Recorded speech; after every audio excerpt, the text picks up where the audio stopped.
जो राम को लाएंगे हम उनको लाएंगे। ये गाना आपने भी सुना होगा कभी ना कभी, अगर हिंदू होंगे, मुस्लिम होंगे या किसी भी जाति के होंगे, कहीं ना कहीं ये गाना बजता रहता है। किसी भी जैसे महाशिवरात्रि या किसी मेले में, हिंदू के पर्व में ये गाना बजते रहता है। और यूपी में, खासकर यूपी में फिर से हम भगवा लहराएंगे, ये गाना तो आपने भी सुना होगा। लेकिन इस बार हुआ क्या, जो राम को लाए थे उनको कोई नहीं लाया। क्यों? वो लोग 1000 बार बोलते थे कि हम राम को लाए हैं और हमको अब लोग लाएगा, लेकिन इस बार तो नहीं लाया। बात हम इस बार अयोध्या सीट की कर रहे हैं, जहां फैजाबाद लोकसभा में अयोध्या सीट का काफ़ी जोरों शोरों से नाम चल रहा है, क्योंकि अयोध्या से बीजेपी हार गई है। और इसलिए ये जोरों शोरों से वायरल हो रहा है कि बीजेपी वहां से हार गई, क्योंकि इस बार राम मंदिर का प्राण प्रतिष्ठा हुआ। और जो लड़ाई आज काफ़ी दिनों से चल रहा था, वो लड़ाई खत्म होकर आज प्राण प्रतिष्ठा हुआ। यूपी में केस जीता गया, उसके बाद प्राण प्रतिष्ठा हुई, और उसके बाद वहां से बीजेपी ने जो किया, बीजेपी वहां से हार गई। ऐसा क्यों? चलिए आज के इस वीडियो में बताएंगे कि क्यों वहां से बीजेपी हारी। और जो लोग हिंदू धर्म वालों को गाली दे रहे हैं, वो इस वीडियो को जरूर देखें और उसके बाद एकदम फैक्ट देखें। ये नहीं कि वीडियो देखा नहीं कमेंट्स करना शुरू कर दिए। फैक्ट जानिए कि क्यों हारी, तब कुछ बात करेगा। चलिए शुरू करते हैं। सबसे पहले नमस्कार, मेरा नाम आदित्य सिंह है, आप बीपीएस न्यूज देख रहे हैं। बता दें, फैजाबाद लोकसभा सीट जो कि उत्तर प्रदेश में आता है, उसी में फैजाबाद लोकसभा सीट में अयोध्या आता है। अयोध्या से इस बार बीजेपी की हार हुई है। और ये जो न्यूज है पूरे देश में काफी ट्रेंडिंग पे चल रहा है कि अयोध्या से बीजेपी हार गई। ऐसा कैसे? राम मंदिर वहां पे बना, बीजेपी हार गई, ये क्यों? ये चीज हर वो हिंदू, हर वो मुसलमान और हर वो भारतीय सोच रहा है कि अयोध्या से बीजेपी कैसे हार गई। लेकिन क्या ये बस मतलब अयोध्या के जो हैं वो नहीं सोच रहे हैं, जो अयोध्या के बाहर से हैं वो सोच रहे हैं। लेकिन क्या सच में आपने अयोध्या का फैक्ट जाना कि क्यों अयोध्या से बीजेपी हार गई? आज के इस वीडियो में हम वही बात करेंगे। बता दें, 22 जनवरी 2024 राम मंदिर का प्राण प्रतिष्ठा अयोध्या में, नया राम मंदिर का। ये दिन स्वर्ण अक्षरों से लिखा गया है और स्वर्ण अक्षरों से हमेशा लिखा जाएगा, क्योंकि ये दिन बहुत खास था भारत के लिए और ये अखंड भारत की स्थापना में एक अहम भूमिका निभाती है। लेकिन ये बीजेपी की वजह से हुआ या किसकी वजह से, ये आप कमेंट में बताइए। चलिए बताते हैं कि अयोध्या में बीजेपी हारी क्यों।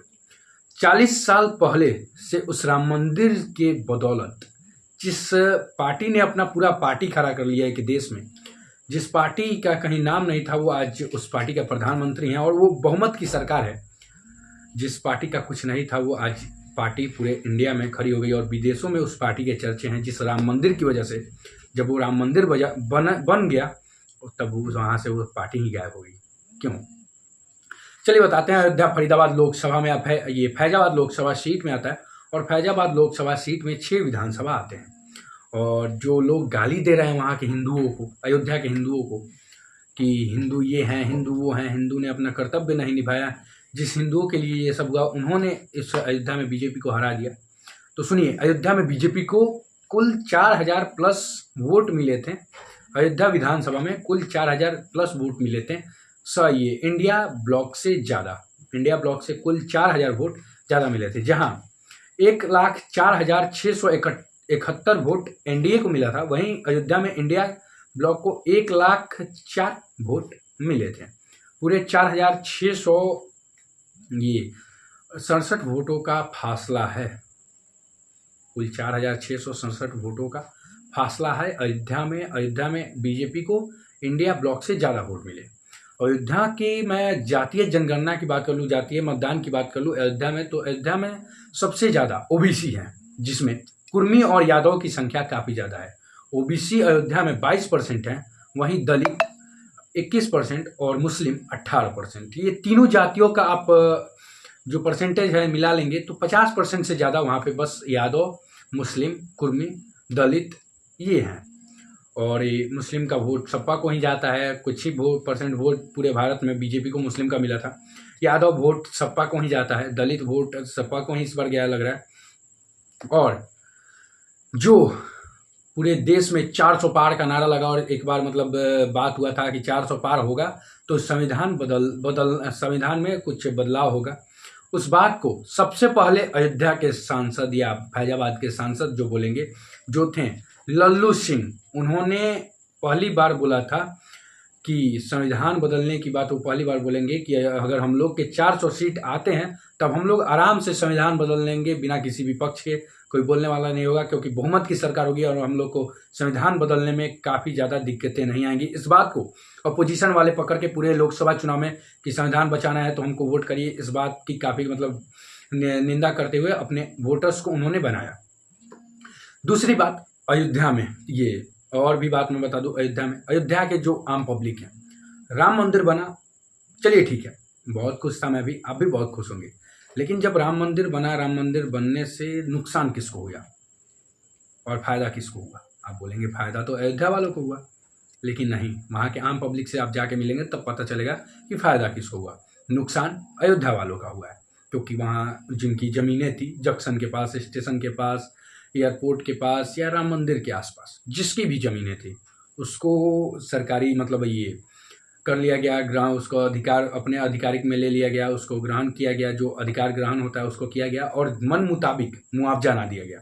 मतलब जो वहाँ आम पब्लिक की डिमांड थी उस हिसाब से उनको मुआवजा नहीं दिया गया, घर तोड़ दिया गया, ज़मीन ले लिया गया और उस हिसाब से मुआवजा नहीं दिया गया।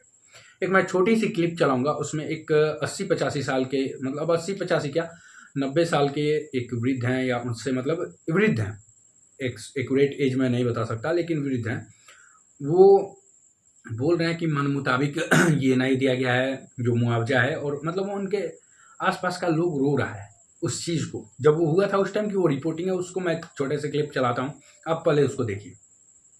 हमारा 85 साल को घर है, अब देखिए मकान टूट रहा हमारा।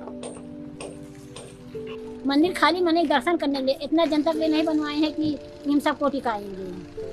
और हम लोग कहाँ चले जाएंगे? जब बाहर मने टिका दो, यहाँ के लोग कहाँ चले जाएं? दुकान टूट गए अयोध्या के अंदर में, जो कि उनके बच्चे रहते थे, उनके परिवार भी रहते थे, अब वो अयोध्या छिन्न भिन्न हो गया। बहुत मुसीबत झेल रहे बच्चे, बहुत कष्ट है। मंदिर तो बनने में हम लोग को नहीं कष्ट है, मंदिर बनवाए, लेकिन खेती बाड़ी सब कुछ तो ले ले रहे हैं, किसी में नहीं कमाए खाए, सब ले रहे हैं, तो हम लोग कहाँ जाएंगे? न खेत बच रहा है, न घर बच रहा है, न कुछ बच रहा है, तो किसमें खाएंगे, किसमें जाएंगे? हमारा पेट भरेगा नहीं भरेगा तो सरकार को सोचना चाहिए कि जिसका मैंने मकान को तोड़ा है, क्या उस लागत से जो पैसा दिया उस लागत से मकान जमीन मिल सकती है?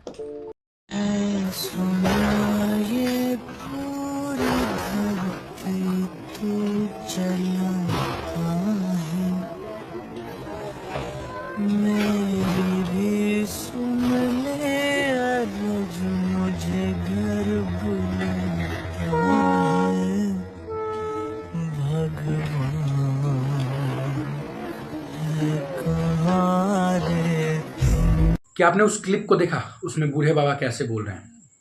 एक और क्लिप मैं लगाता हूँ यहाँ पे, उसमें औरत बच्चे जो 6-6 मंथ, 7-7 मंथ, 1-1 साल के बच्चे हैं, उनको गोद में लेके वो औरतें कैसे रो रही हैं, इसको भी देखिए। इस दर्द को अपने आप पे, अपनी माँ पे, अपनी बहन पे या अपने आप पे लेके देखिएगा कि वो दर्द क्या होगा जब किसी का घर छीना जा रहा होगा, उसके मन मुताबिक मुआवजा नहीं दिया जा रहा होगा। मुआवजा में पूछा गया है, उस बूढ़े बाबा ने पूछा है कि क्या मुआवजा उतना मिल रहा है कि उसमें हम लोग ज़मीन ले पाएँ और घर बना पाएँ, क्या उस हिसाब से मुआवजा मिल रहा है? और भारत में गरीबी आप जानते ही हैं। अयोध्या के विकास से, वहाँ के आम पब्लिकों का कहना है कि अयोध्या के विकास से अयोध्या वासियों को फ़ायदा नहीं, अयोध्या के आसपास के गांव वालों को फ़ायदा नहीं, अयोध्या के विकास से फ़ायदा है तो बाहर से आए हुए बिजनेसमैनों को, जो बाहर से आ रहे हैं, होटल बनवा रहे हैं महंगे महंगे, मतलब जो कार्य कर रहे हैं, जो बिजनेस कर रहे हैं बाहर से आके, उन लोगों को फ़ायदा है। यहाँ आसपास की जो दुकानें थी उसको तो तुड़वा दी गई, जो आसपास का बिजनेस था उसको हटा दिया गया, लेकिन जो फ़ायदा है वो वहाँ के बाहर से आए हुए बिजनेस वालों को फ़ायदा है। ये मेन फैक्ट है अयोध्या में बीजेपी की हार का। देखिए, पार्टी कोई भी है, बीजेपी कोई भी है, जो राम को लाए हैं हम उनको लाएंगे, ये गाना आया था, सब लोग बजाते हैं। यूपी में फिर से हम भगवा लहराएंगे। एक बात तो सिद्ध हो गया कि राम को लाने वाला कोई नहीं है, राम सबको लाए हैं, तो राम को कैसे कोई ला दिया, पहला सवाल ये है। और जो राम को लाए थे उनको इस बार जनता नहीं लाई, क्योंकि राम को लाने वाली जनता है और जनता वही करेगी जो राम चाहेंगे, और राम ने नहीं चाहा इस बार वहाँ से बीजेपी सरकार निकले, क्योंकि जो राम को लाए थे उनको राम नहीं चाहे कि जो हमको कैसे कोई ला दे रहा है। राम ने सबको लाया, उन्हीं को और उन्हीं को लोग ला रहे हैं, कैसे? राम के बिना कुछ नहीं हो सकता। दूसरा फैक्ट है, अगर मैं रियली फैक्ट बताऊं तो ये तो बातें कही जा सकती है कि राम को लाएं ऐसा, लेकिन फैक्ट की बात करूं तो फैक्ट दूसरा है कि वहाँ के जो आम जनता है जिनको राम मंदिर बनने से परेशानी हुई, राम मंदिर बनने से नाराज़गी नहीं, जो घर छीना गया, मन मुताबिक मुआवजा नहीं दिया गया, उससे जो परेशानी हुई, जो वहाँ से बीजेपी ने कार्य किया होगा उससे जो दिक्कतें हुई, इसकी ये एक ठोस कारण है बीजेपी की हार का। और तीसरा जो आज के युवा हो रहे हैं, जो रोजगार खोज रहे हैं, ये सब खोज रहे हैं, वो भी मतलब राम मंदिर को चुनाव का मुद्दा नहीं बनाना चाहते थे। और इससे पूरे भारत के लोगों को सीखना चाहिए कि कोई भी मंदिर, कोई भी धारा, ये सब चुनाव का मुद्दा नहीं है। कोई भी मंदिर हो, ये चुनाव का मुद्दा नहीं है। इसको पूजा का मुद्दा बनाइए, उस पर पूजा पाठ सब करिए, लेकिन कोई नेता कह रहा है कि मैंने ये मंदिर बनवाया तो उसको बोलिए कि मंदिर चुनाव का मुद्दा नहीं है, हॉस्पिटल, कॉलेज, ये सब चुनाव के मुद्दे हैं। चलिए इस वीडियो को करते हैं यहीं पे समाप्त। आप बताइए कि आपकी राय क्या है अयोध्या में बीजेपी को लेकर के, जो सपा वहाँ से सीट आई है उसको लेकर के आपकी राय क्या है। इस वीडियो को करते हैं यहीं पर समाप्त। वीडियो को अंत तक देखने के लिए आप सभी का धन्यवाद। वीडियो को लाइक करें, कमेंट करें, शेयर करें, चैनल को सब्सक्राइब करें, बेल आइकन को प्रेस करें ताकि हर वीडियो सबसे पहले आप तक पहुंचे। मिलते हैं अगली वीडियो में। मेरा नाम आदित्य सिंह था, बीपीएस न्यूज़ देख रहे हैं। जय हिंद, जय भारत, जय श्री राम।